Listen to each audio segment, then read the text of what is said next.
We continue our sermon series on the Beatitudes and the Cross this season of Lent with Jesus' final words, "Woman, here is your son," and to the man, "Here is your mother." Amid the crowd on the mount at the beginning of his ministry, Jesus preached, "Blessed are the pure in heart, for they will see God." This, of course, is not the beatitude of the world. The world is living today in what might be described as an era of carnality. And by carnality, I don't just mean the glorification and commodification of sexuality, but more generally, carnality shares the same root as carnival, carnage, carne asada, and my favorite, carnitas. Carna means flesh. We live in an era of fleshiness, an era defined by sins of the flesh. All these physical indulgences at our fingertips. You may recall the 7 deadly sins, which are all about overindulgence of and possession of the physical world, the fleshy world. Pride, wanting others to be awed by what we possess. Greed, wanting to possess more and more. Lust, wanting to possess another. Envy, wanting what another possesses. Gluttony, consuming more than we ever could.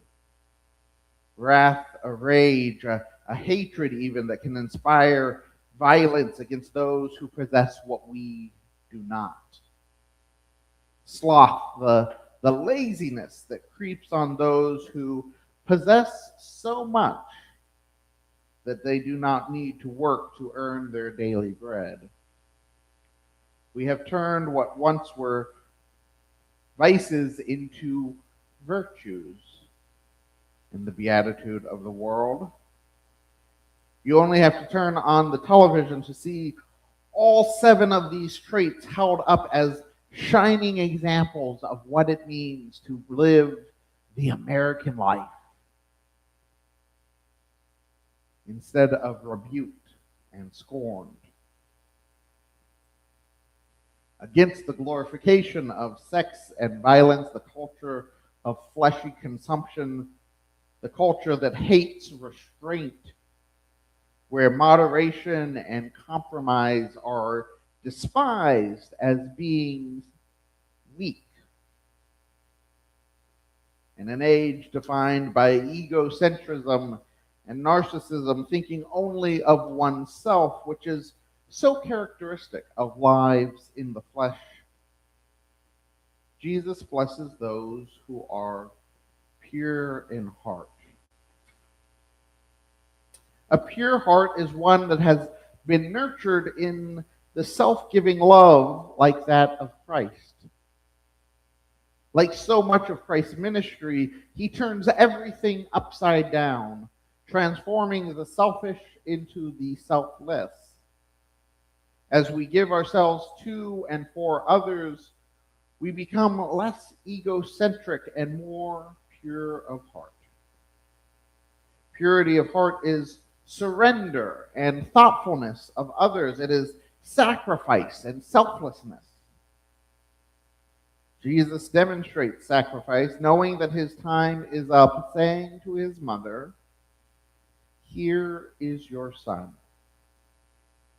And at the same time, Jesus demonstrates a selflessness, giving up the last shred of his humanness, his relationship with his mother, when he says to the disciple whom he loved, and perhaps by extension to us, when he says, "Here is your mother."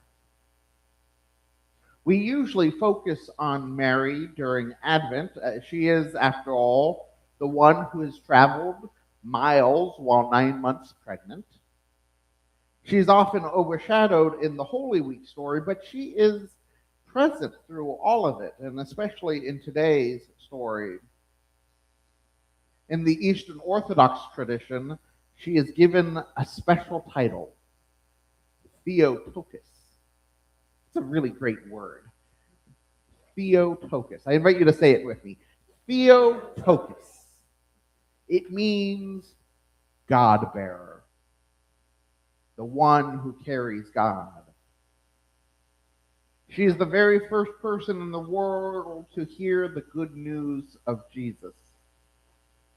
And she is one of the very last people Jesus sees before he dies.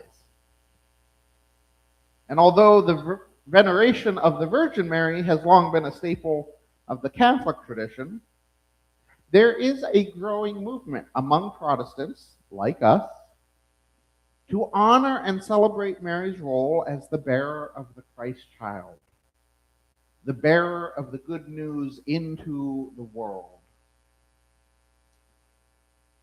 But this interaction on the cross between Jesus and Mary and the disciple whom he loved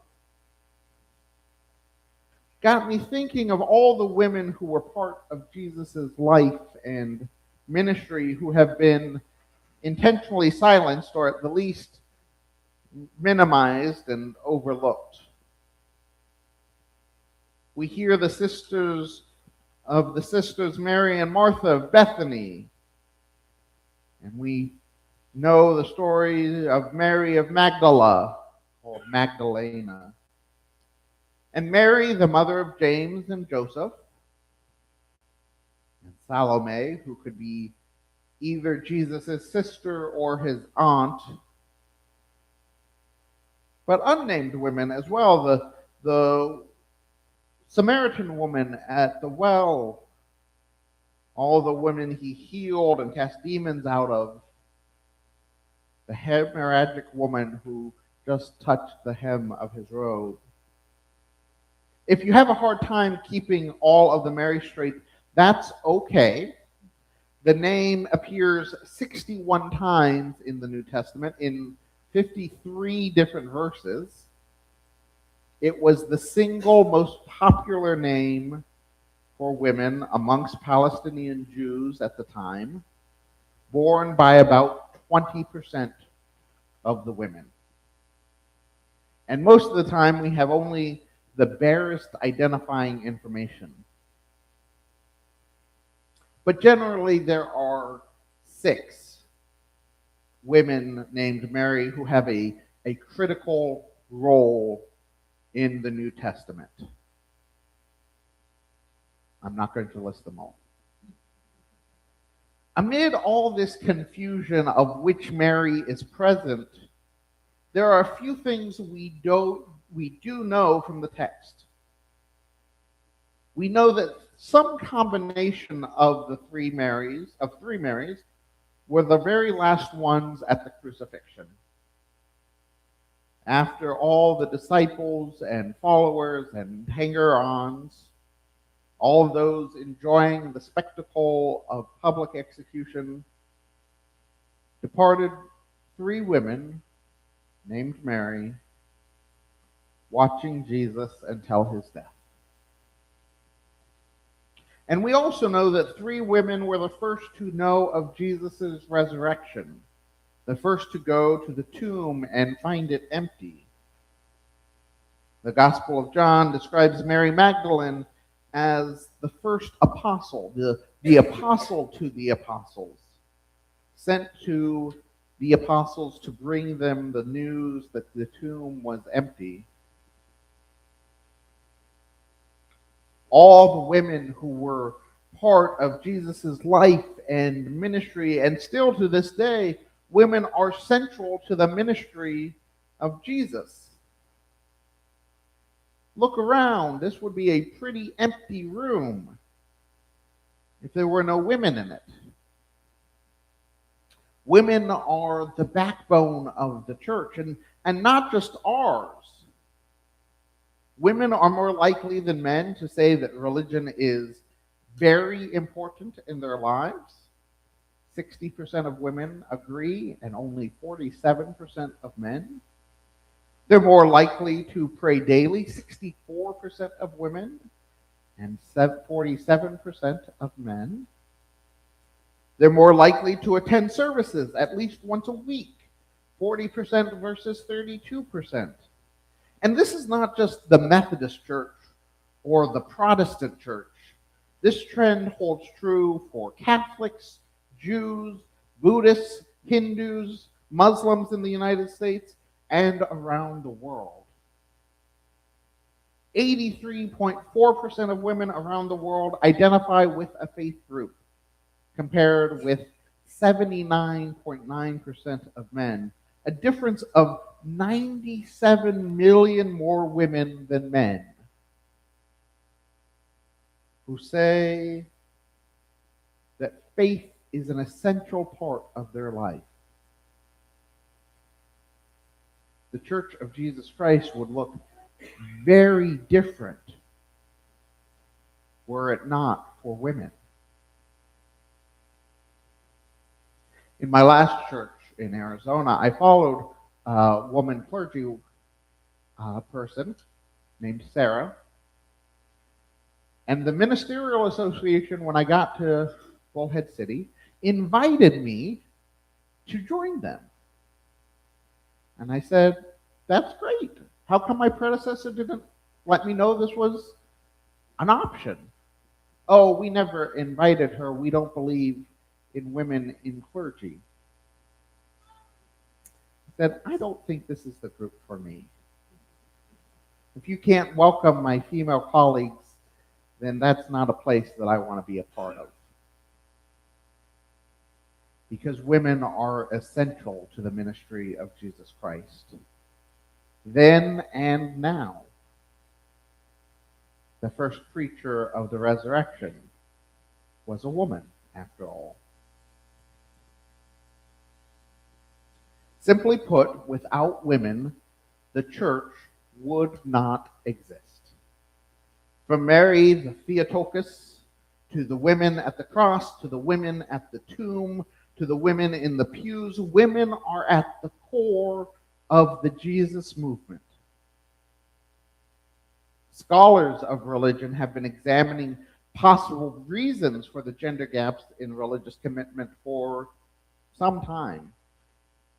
They have advanced many different theories which cover a wide array of sources: biology, psychology, genetics, family environment, social status, workforce participation. But one of the leading factors is a lack of existential security felt by many women because they are generally more likely than men to be afflicted by poverty, illness, old age, and violence.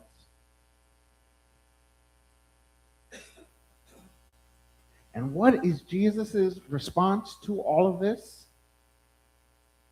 He says, "Dear woman, here is your son." And to the beloved disciple, he says, "Here is your mother." And in so doing, he ensures that his mother, and by extension, all the other women of his ministry, are provided for. That they are included in a family, they are included in a community of caring and faithful witness. And this tradition of including women in the community of faith and witness continues to this day. I think about some of the women of the church who have shown me what selflessness, what purity of heart looks like. Women like Cécile Rousseau, a French war bride from World War II of my home church, who tutored me in French in high school. I think about my youth group leaders, Julie and Charmaine and Gretchen. I've known women who have served the church as lay people and deacons, and missionaries and parish nurses and elders and bishops.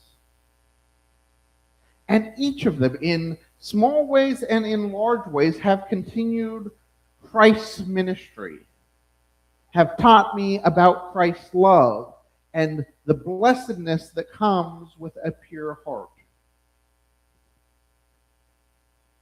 And I'd like to take a moment for you to think about a woman or women in your life who has been a faithful witness to the selflessness that Jesus preached and practiced. A woman who, as part of the community of caring, a woman pure of heart that impacted your faith. Take just a moment and think on her now.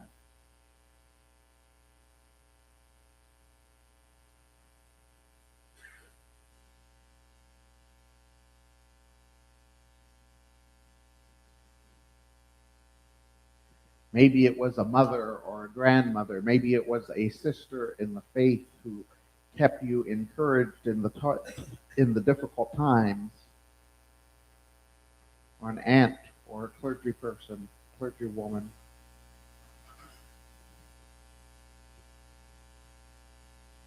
During Lent, as I talked about with the children, it is a common practice to give something up, to fast or abstain from something. But the point of the fast or the spiritual discipline of taking something on is not about the giving up. It's not about the sacrifice. It's about making room. It's about taking something out or building in space and letting God flow into and through that space that it used to occupy. For many people, they abstain from meat or chocolate or, like I'm doing, fast food. But it's not just about getting healthier. It's about creating an attitude that God can be present in. Instead of giving something up, I also invite you to consider what you can take on for Lent. As you thought about those women who have been influential to your faith, maybe you will be inspired to take on a new role in the church. Maybe it's attending fellowship hour, or joining the Bible study, or serving as a liturgist, or spending one Sunday a month volunteering in the nursery, or one Tuesday a month volunteering with youth group. There are many things you could do that would honor and continue the legacy of service and the witness of selflessness that starts when Jesus said, "Blessed are the pure in heart," and ends when he turns to his mother and says, "Woman, here is your son."